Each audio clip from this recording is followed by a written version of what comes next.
And what people don't even realize is, what is the New Testament? It is not a book. The New Testament is the Eucharist. Bless the Lord, O my soul, bless. Hi, thanks for tuning in to another video on Armor of God. As always, I'd like to let you know that I'm so grateful that all of you are taking the time to watch the videos here, and hopefully you'll find something useful for your own spiritual warfare with the videos we've put together for you.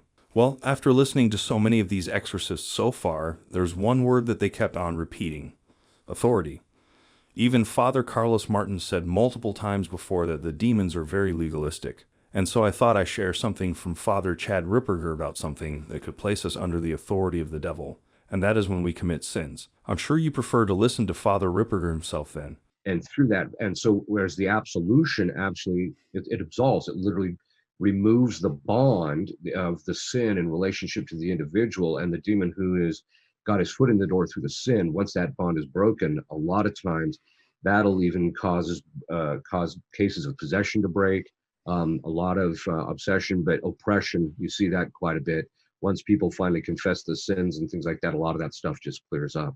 And before I end this video, I'd just like to add one more from Father Ripperger. It's something worth remembering. When you move into a new home, as a general recommendation, as a general rule, I always exercise the place, because you never know, even if it's a new house, what the construction people have done. I have a relative who moved into a brand new house, and the people in the construction had done stuff there. And so we're still cleaning up that house spiritually. So exercising it and then having the priest bless it when you first move in.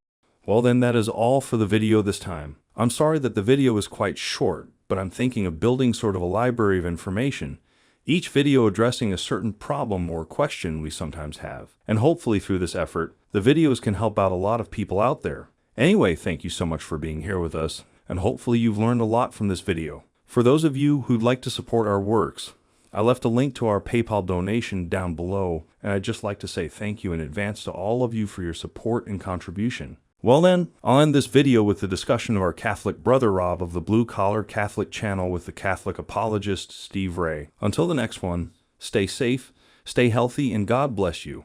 So what did Jesus leave behind? He didn't leave a book. He left 12 men. And those 12 men, one of them was carrying the keys of the kingdom, which was the royal steward of the kingdom working for the king. He left behind 12 men. That's all he left behind. And they were the first living magisterium of the church. Those 12 men went out and began to preach and teach and practice what he had taught them, including the upper room and what the Eucharist was. And he left those 12 men who went out and preached and practiced, and what they preached and practiced became known as the apostolic tradition, long before there was ever anything written down. Then some of their writings, not many of them though, because we don't have anything written by Thomas or James, the son of Alphaeus, or any of these guys. We only have a few, but those 27 writings over 300 years were finally collected into a book. And during that 300 years, different churches in different areas accepted different books as part of the canon. Some accepted Clement, some accepted the Shepherd of Hermas or the Didache or others. Most all the churches rejected Revelation until the very end. Even Martin Luther rejected it. Exactly. And Martin Luther, realizing that if you don't have the authority of the church, the canon is open again, because the canon's only closed by the authority of the Catholic Church. Once he rejected that authority, he said, well, we're going to get rid of James. Yep. And we don't like Revelation. We don't like Jude or Hebrews either, right? He didn't like all books in the New Testament. He said, right, expired. But his friend Melanchthon said, you can't overturn that many years of tradition. Those are the Bible. So you have, when Jesus went up, he left 12 men. Then second came the tradition. And then third came the New Testament. And what people don't even realize is, what is the New Testament? It is not a book. The New Testament is the Eucharist. Wow. Because even the New Testament itself says, when Jesus prays, he said, and this is the blood of the New Testament, the New Covenant, New Testament, in my blood.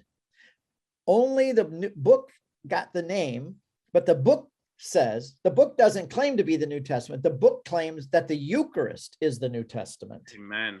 And the book only is called that because it explains what the New Testament is.